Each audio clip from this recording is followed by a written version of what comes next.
Le maître Tozan était en train de peser du lin dans le magasin. Un moine s'approcha de lui et lui demanda « Qu'est-ce que Bouddha ?»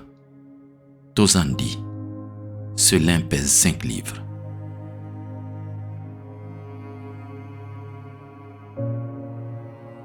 Si tu as déjà pensé, ce ne fût-ce qu'une fois, que vivre dans le monde et être spirituel ne peuvent pas être compatibles ou sont difficiles à concilier.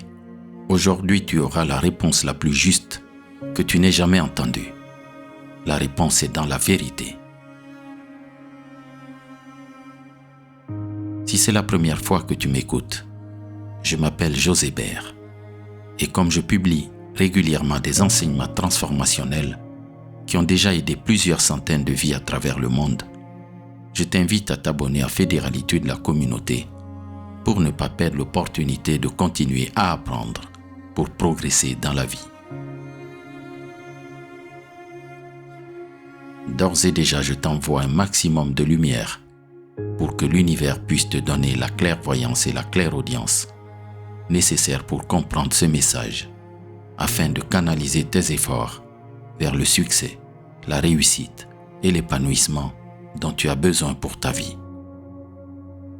Revenons à notre enseignement. Le maître Tozan pesait du lin dans le magasin. Un moine s'approcha de lui et lui demanda « Qu'est-ce que Bouddha ?» Tozan répondit « Ce lin pèse 5 livres. » Il y a dans le monde 2 types de sannyasines, ou disons 2 types d'hommes ou de femmes qui ont reçu l'initiation ou qui sont attirés par la spiritualité. Les uns renoncent à la vie et entrent complètement dans la vie du mental. Ce sont les personnes anti-vie qui s'échappent du monde pour aller dans l'Himalaya, au Tibet. Ils renoncent à la vie pour s'absorber complètement dans le mental. Et ils sont la majorité, parce que renoncer à la vie est facile. Renoncer au mental est difficile. Quelle est la difficulté? Si tu veux t'enfuir d'ici, tu peux le faire. Tu peux abandonner ta femme, tes enfants, ta maison, ton travail. En fait, tu te sentiras soulagé parce que ta femme est devenue un fardeau et que tu travailles tous les jours. Gagner, tu en as marre, tu seras soulagé. Et que feras-tu dans l'Himalaya? Toute l'énergie se transformera en mental. Tu répéteras Ram, Ram, Ram, Ram. Tu liras les Upanishads et les Védas et tu penseras à des vérités profondes. Tu penseras d'où vient le monde, où va le monde, qui a créé le monde, pourquoi il a créé le monde, ce qui est bon et ce qui est mauvais. Tu réfléchiras, tu penseras à de grandes choses. Toute ton énergie vitale qui était utilisée pour d'autres choses en sera maintenant libérée et sera absorbée par le mental. Tu deviendras un mental. Et les gens te respecteront parce que tu as renoncé à la vie. Tu es un grand homme. Les ignorants te reconnaîtront comme un grand homme. Seuls les ignorants peuvent te reconnaître, car tu es le plus grand de tous. Et ils te respecteront, et ils se prosterneront à tes pieds. Tu as fait un grand miracle. Mais que s'est-il passé? Tu as renoncé à la vie pour être le mental. Tu as renoncé à tout le corps pour n'être que la tête. Et c'est la tête qui était le problème. Tu as gardé la maladie et tu as tout abandonné. Maintenant, le mental se transformera en cancer. Il fera le japa, le mantra, les austérités. Il fera tout. Et puis, il deviendra un rituel. C'est pourquoi les personnes religieuses agissent avec des rituels. Rituel signifie phénomène répétitif. Chaque matin, chaque jour, ils doivent faire leur prière. Un mahométan fait 5 prières par jour. Où qu'il soit, il doit faire la prière 5 fois. Un hindou fait le même rituel tous les jours, pendant toute sa vie. Les chrétiens doivent aller à l'église tous les dimanches. Un seul rituel. Comme le mental aime la répétition, il crée des rituels. Dans la vie ordinaire aussi, le mental crée un rituel. Tu aimes, tu rencontres tes amis, tu vas à des fêtes. Tout est un rituel. Tu dois le faire, le répéter. Tu as un programme pour les 7 jours de la semaine. Et ce programme est fixe. Et ce, pour toujours. Tu es devenu un robot. Tu n'es pas vivant. Le mental est un robot. Si tu accordes trop d'attention au mental, il absorbera toute ton énergie. C'est un cancer. Il grandira. Il se répandra partout. Mais un maître zen appartient à l'autre catégorie de sannyasin, d'initié, de spirituel. Il appartient à ma catégorie de sannyasin. Un maître zen a toujours été un néo-sannyasin. C'est pourquoi j'aime parler d'eux. J'ai une profonde affinité avec eux. Ils renoncent au mental et vivent la vie, et pas seulement l'inverse. Ils renoncent simplement au mental parce qu'il est répétitif et vivent la vie. Ils peuvent mener la vie d'une personne ordinaire. Ils peuvent avoir une femme, des enfants, travailler à la ferme, dans le jardin, creuser des trous, peser du lin dans un magasin. En Inde et chez les humains en général, un croyant ordinaire ne peut pas imaginer qu'un homme éclairé pèse du lin. Pourquoi une activité aussi ordinaire? Mais un maître zen renonce au mental, vit la vie dans sa totalité. Il renonce au mental et devient la simple existence. La première chose à retenir est donc que si tu renonces au mental et vis la vie, tu es un vrai sannyasin. Mais si tu renonces à la vie et vis le mental, tu es un faux sannyasin. Tu es un pseudo-sannyasin. Et rappelle-toi bien, être pseudo est toujours plus facile. Être vrai est toujours difficile. Vivre avec une femme et être heureux est vraiment difficile. Vivre avec des enfants et être heureux est vraiment difficile. Travailler dans un magasin, dans un bureau, dans une usine et s'extasier est la vraie difficulté. Abandonner tout, s'asseoir sous un arbre et se sentir heureux n'est pas difficile. N'importe qui se sentirait heureux. Quand on n'a rien à faire, on se détache. Quand on a tout à faire, on s'attache. Mais lorsque tu fais tout cela et que tu restes détaché, lorsque tu te déplaces dans la foule, dans le monde et que tu restes seul, alors il se passe quelque chose de réel. Si tu ne ressens pas de colère quand tu es seul, là n'est pas la question réelle. Quand tu es seul, tu ne ressentiras pas de colère, parce que la colère est une relation. Il faut quelqu'un contre qui se mettre en colère, à moins d'être fou. Tu ne ressentiras pas la colère quand tu seras seul. Elle sera à l'intérieur, mais elle ne trouvera pas d'issue. Lorsqu'il y a quelqu'un d'autre, alors la question est de ne pas se mettre en colère. Quand on n'a pas d'argent, pas de choses, pas de maison, quelle est la difficulté du détachement? Mais lorsque tu as tout et que tu restes détaché, comme un mendiant dans un palais, alors quelque chose de très profond a été accompli.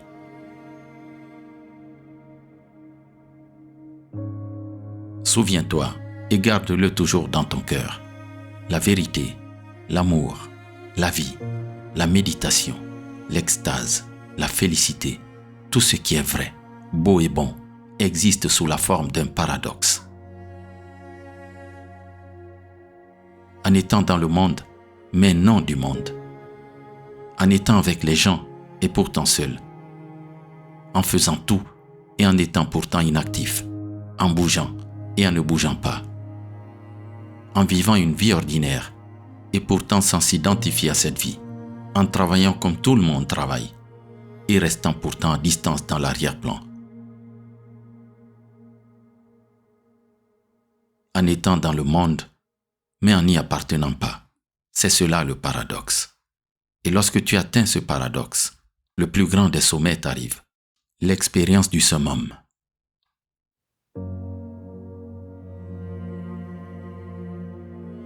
il est très facile d'entrer dans une existence simple, insérée dans le monde et attachée à lui, ou hors du monde et détachée. Les deux sont simples, mais le plus grand se produit lorsqu'il s'agit d'un phénomène complexe. Si tu vas dans l'Himalaya et que tu es détaché, tu es une note de musique isolée. Si tu vis dans le monde et que tu es attaché, tu es à nouveau une note de musique isolée. Mais lorsque tu es dans le monde et au-delà, et que tu portes ton Himalaya dans ton cœur, tu es une harmonie et non une note isolée.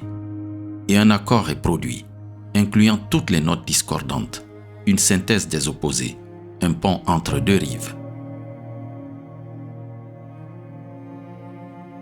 Le plus élevé n'est possible que lorsque la vie est la plus complexe. Ce n'est que dans la complexité que le plus élevé se produit. Si tu veux être simple, tu peux choisir l'une des alternatives, mais tu passeras à côté de la complexité.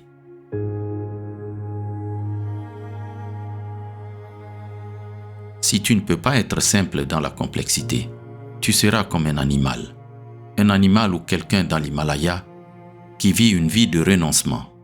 Ils ne vont pas faire les courses, ils ne travaillent pas à l'usine, ils n'ont pas de femme, ils n'ont pas d'enfants. J'ai observé beaucoup de gens qui ont renoncé à la vie. J'ai vécu avec eux. Je les ai observés profondément. Ils deviennent comme des animaux. Je ne vois rien de suprême se passer en eux. Au contraire, ils ont régressé. Leur vie est moins stressante, bien sûr, parce que la vie d'un animal est moins stressante. Ils n'ont pas de soucis, parce qu'aucun animal n'a de soucis. En fait, ils descendent, ils reculent, ils deviennent comme des légumes, ils végètent. Si tu vas vers eux, tu verras qu'ils sont simples. Il n'y a pas de complexité. Mais ramène-les dans le monde et tu verras qu'ils sont plus compliqués que toi. Parce que, quand la situation se présentera, ils seront en difficulté. Tout ce qui est refoulé sortira à ce moment-là. C'est une sorte de refoulement. Ne regresse pas, ne recule pas, va de l'avant.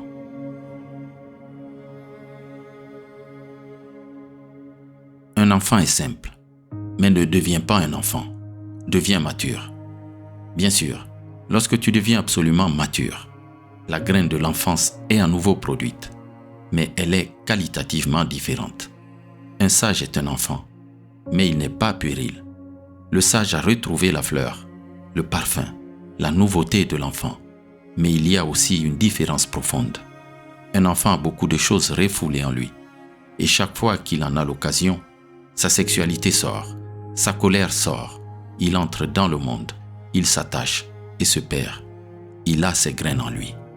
Le sage n'a pas de graines. Il ne peut pas se perdre. Il ne peut pas se perdre parce qu'il n'existe plus. Il ne porte plus rien en lui.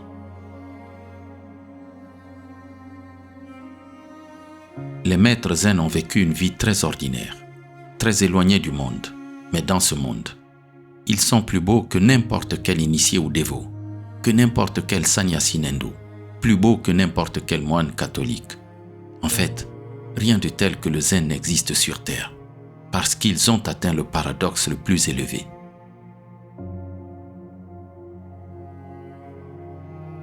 Le maître Tozan pesait du lin dans le magasin, un illuminé, un Bouddha qui pèse du lin. Tu serais parti, tout simplement. Pourquoi poser des questions à cet homme? S'il savait quelque chose, il ne serait pas en train de peser du lin. Parce que tu as une conception du saint, du sage, comme quelque chose d'extraordinaire, qui te dépasse, quelque part dans le ciel, assis sur un trône d'or. Tu ne peux pas l'atteindre. Il est très différent. Il est juste l'opposé de ce que tu es. Un maître zen n'est pas comme ça. Il n'est en rien extraordinaire, et pourtant il est. Il vit une vie ordinaire, tout comme toi, et pourtant il n'est pas toi. Il n'est pas quelque part au ciel, il est ici, mais au-delà de toi. Il pèse du lin, tout comme Bouddha sous l'arbre de la Bodhi. En Inde, personne ne peut imaginer Mahavira, le prêcheur du jaïnisme, pesant du lin, ou Bouddha pesant du lin. C'est impossible. Cela semblerait presque profane. Que fait Bouddha dans un magasin? Quelle est donc la différence entre toi et lui? Toi aussi tu pèses du lin, lui aussi pèse du lin. Alors, quelle est la différence? La différence n'est pas extérieure. Les différences extérieures ne changent rien. Tu peux aller t'asseoir sous l'arbre de la Bodhi, là où Bouddha atteignit l'éveil ou l'illumination. Il ne se passera rien. Et quand l'intérieur change, pourquoi se soucier de l'extérieur? Oui, le maître Tozan pesait du lin dans un magasin. Un moine se rapprocha de lui et lui demanda « Qu'est-ce que Bouddha ?» Dans le bouddhisme, c'est la plus grande question que l'on puisse poser. Tout comme « Qu'est-ce que la vérité ?» ou « Qu'est-ce que Dieu ?» L'état de la bouddhéité est la réalité la plus haute, le sommet le plus élevé. Il n'y a rien au-delà. La vérité, Dieu, l'absolu, Brahma, quel que soit le nom que tu lui attribues, c'est cela, la bouddhéité. Ainsi, lorsqu'un moine demande « Qu'est-ce que Bouddha ?» il demande « Qu'est-ce que la vérité? Qu'est-ce que le Tao? Qu'est-ce que Brahma? Qu'est-ce que l'unique parmi les multiples? Qu'est-ce que la réalité fondamentale? Qu'est-ce que le cœur même de l'existence? » Tozan dit « Ce lin pèse 5 livres. » C'est absurde et déplacé. Cela semble n'avoir aucun sens, car l'homme lui avait demandé « Qu'est-ce que Bouddha ?» Et ce Tozan semble fou. Il ne parle pas du tout de Bouddha. Il n'a pas du tout répondu à la question, et pourtant il a répondu. Tel est le paradoxe. Si tu commences à vivre ce paradoxe, ta vie deviendra une symphonie. Elle deviendra la synthèse des opposés. Alors en toi, tous les opposés se dissoudront. Il a dit, ce lin pèse 5 livres. Il a ajouté que cette vie très ordinaire est Bouddha. Cette vie très ordinaire est la vérité. Cette vie très ordinaire est Brahma, le royaume de Dieu. Il n'y a pas d'autre vie que celle-ci. Il n'y a pas de mort. Il n'y a que cela.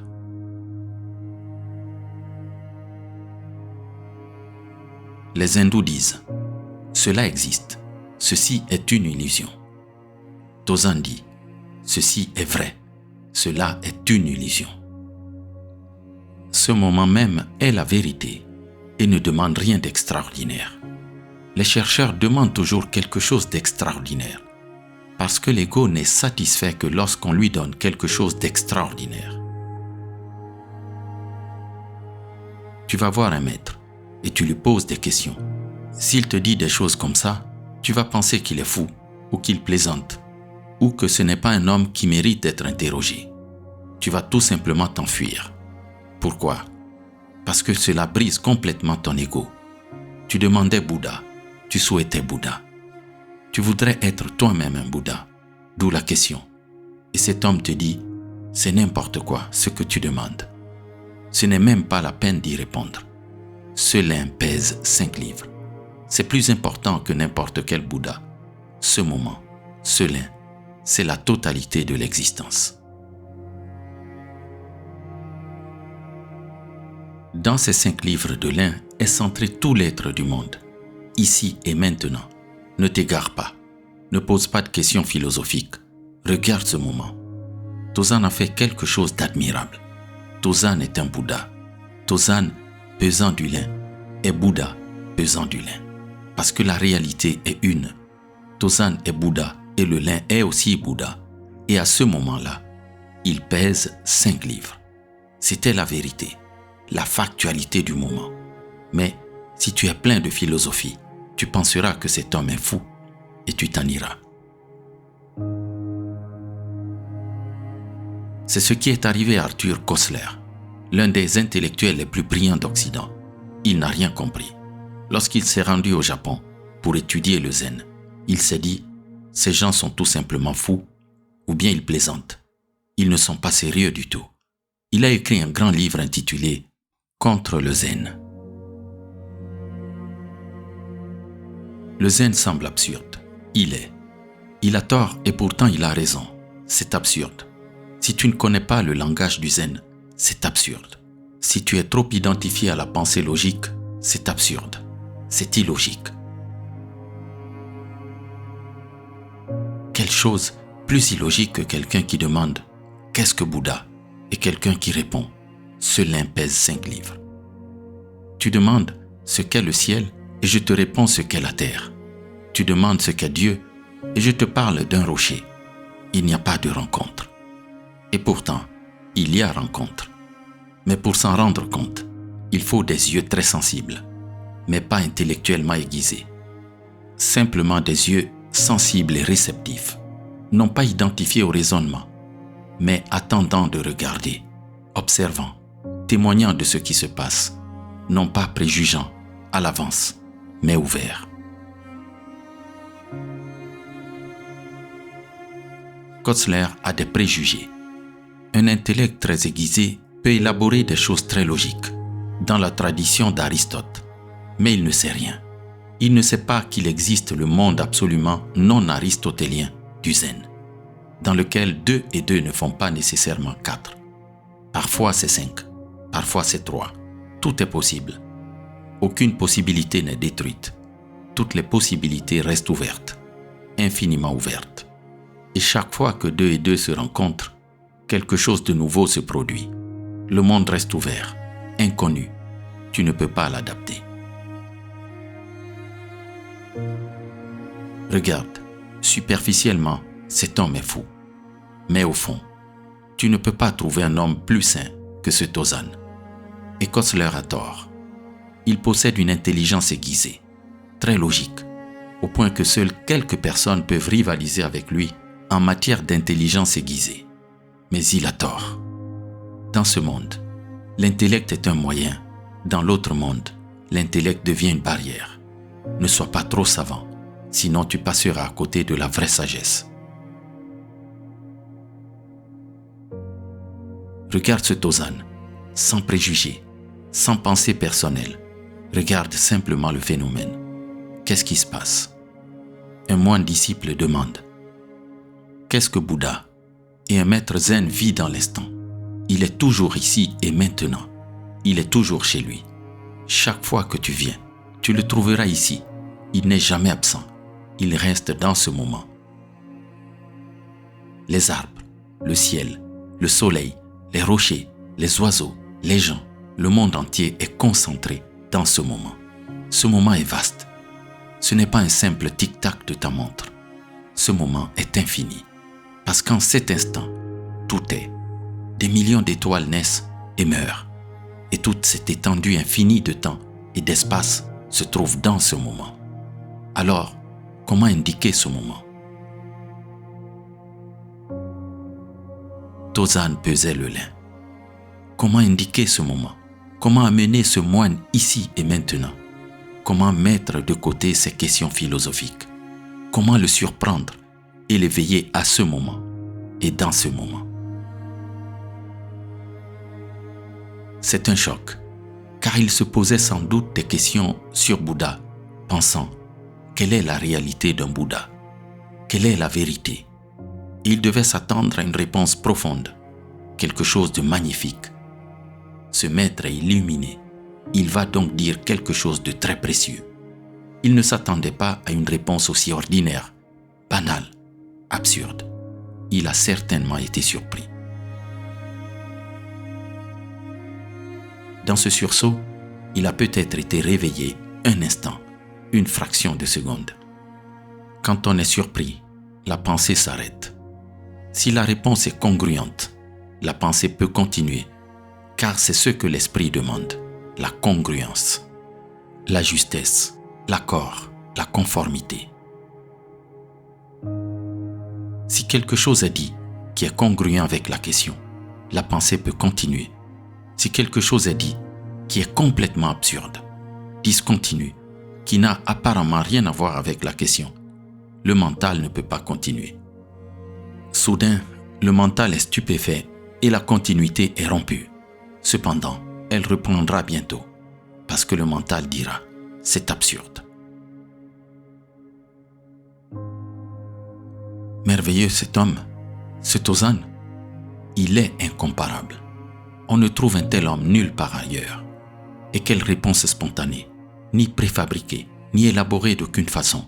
Personne n'a jamais dit cela auparavant. Et il ne sert à rien de le dire maintenant. Personne n'a jamais dit « ce lin pèse 5 livres » en réponse à une question sur Bouddha. Qu'est-ce que Bouddha? Tozan est spontané.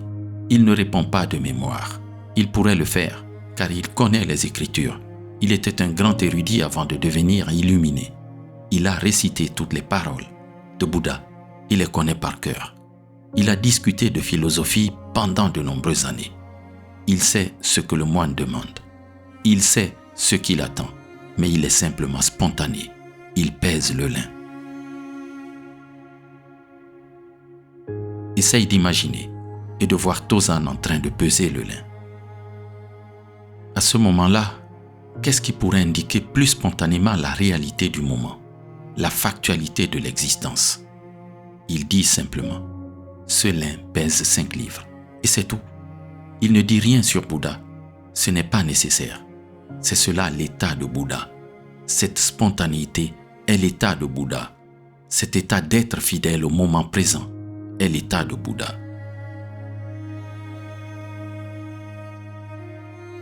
Ce qu'il dit n'est qu'une partie. Ce qu'il ne dit pas est le tout. Si tu te réveilles à ce moment-là, tu verras le Bouddha en train de peser du lin. Et le lin pèse 5 livres. Qu'est-ce qu'il indique? Il ne dit pas grand-chose, mais il montre beaucoup. Et en ne disant pas grand-chose, il crée une possibilité. Tu peux, pendant un seul instant, être conscient de toute l'existence qui est là, concentrée dans Tozan. Chaque fois qu'un Bouddha apparaît dans le monde, toute l'existence y trouve un centre. Toutes les rivières s'y jettent, toutes les montagnes s'y inclinent et toutes les étoiles se déplacent autour de lui. Chaque fois qu'il y a un homme éclairé, toute l'existence converge vers son être. Il en devient le centre. La prochaine fois, Tozan ne donnera pas la même réponse, parce qu'il se pourrait qu'il ne soit pas en train de peser. Ou peut-être sera-t-il en train de peser autre chose. Ou peut-être sera-t-il encore en train de peser du lin, mais le lin ne pèsera peut-être pas 5 livres. La prochaine fois, la réponse sera différente. C'est la différence entre un érudit et un homme de connaissance. L'érudit a des réponses fixes. Il a une réponse toute faite pour toi. Tu demandes et il te donne la réponse. Et la réponse sera toujours la même. Et tu auras l'impression que c'est quelqu'un de très cohérent. Il est. Il y a eu un jour un procès contre Mullah Nasruddin. Et le juge lui demanda son âge. Il répondit « 40 ans ». Le juge prit un air étonné et dit « Nasruddin, vous étiez ici il y a 4 ans. Et même à ce moment-là, je vous ai demandé quel âge vous aviez. Et vous avez dit 40 ans. C'est absolument incohérent. Comment pouvez-vous encore avoir 40 ans ?» Nasruddin a dit « Je suis un homme cohérent. 40 ans une fois, 40 ans toujours. Lorsque je réponds une fois, je réponds pour toujours. Vous ne pouvez pas m'induire en erreur. J'ai 40 ans et chaque fois que vous me poserez la question, vous obtiendrez la même réponse. Je suis un homme qui est toujours cohérent. » Un homme cohérent est un homme mort. Ce n'est que lorsqu'on est mort que l'on peut continuer à avoir 40 ans, car il n'y a alors aucun besoin de changer. Un homme mort ne grandit jamais, et tu ne peux pas trouver de personnes plus mortes que les experts, les érudits, les personnes informées. Un homme éclairé vit dans l'instant. Si tu lui demandes, il te répond, mais il n'a pas de réponse fixe. Il est la réponse. De sorte que tout ce qui se produit à ce moment-là se produit. Il ne le manipule pas, il n'y pense pas. Quelqu'un lui demande, et c'est tout son être qui répond. À ce moment-là, Tozan était en train de peser du lin. Le lin pesait 5 livres. Lorsque ce moine a demandé « Qu'est-ce que Bouddha ?» Dans l'être de Tozan, la réalité était 5 livres. Il pesait le lin et 5 livres étaient le fait. Il a simplement dit 5 livres de lin. Cela semble absurde en apparence. En allant plus loin, on trouve une cohérence qui n'est pas une congruence logique. Et on trouve une cohérence qui n'est pas celle du mental, mais celle de l'être. Comprends, essaie de comprendre la différence. Si la prochaine fois, Tozan est en train de creuser un trou dans le jardin et que tu lui demandes « Qu'est-ce que Bouddha ?» il te répondra « Regarde ce trou, il est prêt. Maintenant tu peux planter l'arbre. » À une autre occasion, s'il marche avec sa canne, il pourrait dire « Cette canne. » La réponse sera celle du moment, parce qu'un Bouddha vit d'instant en instant. Et si tu commences à vivre d'instant en instant, tu deviens un Bouddha. Voilà la réponse. Vis l'instant présent et tu seras un Bouddha, un éveillé, un illuminé. Un Bouddha est quelqu'un qui vit l'instant présent, qui ne vit pas dans le passé, qui ne vit pas dans le futur, qui vit ici, maintenant. La bouddhéité est la qualité d'être présent ici et maintenant. Ce n'est pas un but. Tu n'as pas besoin d'attendre. Tu peux juste devenir présent ici et maintenant. En parlant, je suis un Bouddha, parce que c'est la parole qui a lieu en ce moment. Si c'est seulement l'écoute qui se produit de l'autre côté, en toi, tu es un Bouddha par l'écoute. Essaie d'avoir un aperçu de ce moment, de cet instant. En ce moment, Tozan ne pèse pas le lin. Tozan te parle. En ce moment, tu n'as pas demandé qu'est-ce que Bouddha, mais la question est là. Que tu la poses ou non, la question tourne sans cesse dans le mental. Qu'est-ce que la vérité? Qu'est-ce que le Bouddha? Qu'est-ce que le Tao? Qu'est-ce que Dieu? Qu'est-ce que l'existence? Que tu la poses ou non, la question est là. Tu es la question. Tu peux te réveiller en ce moment. Tu peux regarder. Tu peux secouer un peu le mental. Créer une discontinuité. Et soudain tu comprends ce qu'Arthur Koestler n'a pas compris. Si tu es trop intellectuel, tu ne comprendras pas. Ne sois pas trop savant. Ne te passe pas pour trop malin. Parce qu'il y a une sagesse que seuls ceux qui deviennent comme des enfants naïfs atteignent. Il y a une sagesse que seuls ceux qui deviennent comme des génies atteignent. Il y a une sagesse qui n'est atteinte que lorsqu'on abandonne le mental. Tozan est magnifique. Si tu sais le voir, et si tu peux voir que la réponse n'est pas absurde, tu l'as vu, tu l'as compris. Mais si la compréhension est intellectuelle, cela ne servira pas à grand-chose. Je te l'ai expliqué, si tu l'as compris. Mais si la compréhension est réduite à l'intellect, comprendre avec le mental, encore une fois, tu te trompes. Koestler peut être contre le zen et tu peux être pour. Mais vous avez tous les deux tort. Il ne s'agit pas d'être pour ou contre. Il s'agit d'une question de compréhension non mentale. Si cela vient de ton cœur, tu le sens. Si tu ne le penses pas, si cela touche tout ton être, si cela te pénètre, si cela n'est pas seulement une chose verbale, si ce n'est pas seulement une philosophie, mais si cela devient une expérience, cela te transformera. Je parle de ces histoires pour provoquer un choc dans ton mental qui te fasse descendre un peu dans ton cœur. Si tu te posais la question de savoir si on peut être spirituel et bien vivre dans ce monde, tu as le choix maintenant. Tu peux essayer de fuir le monde pour te réfugier encore plus dans le mental, ou tu peux devenir comme un maître zen, vivre dans le monde et avec le monde, prospérer dans le monde, mais sans appartenir au monde. Que celui qui renouvelle le monde à chaque instant soit toujours la source inépuisable de ton inspiration. C'était ton ami José Béa sur Fédéralité de la communauté. Pour cet enseignement d'éveil, nous remercions le maître spirituel indien Chandra Mohan Jain, dit Bhagwan Sri Rajneesh, mondialement connu sous l'appellation de Osho, un titre qui est donné par des disciples bouddhistes à leur maître et qui signifie professeur en japonais.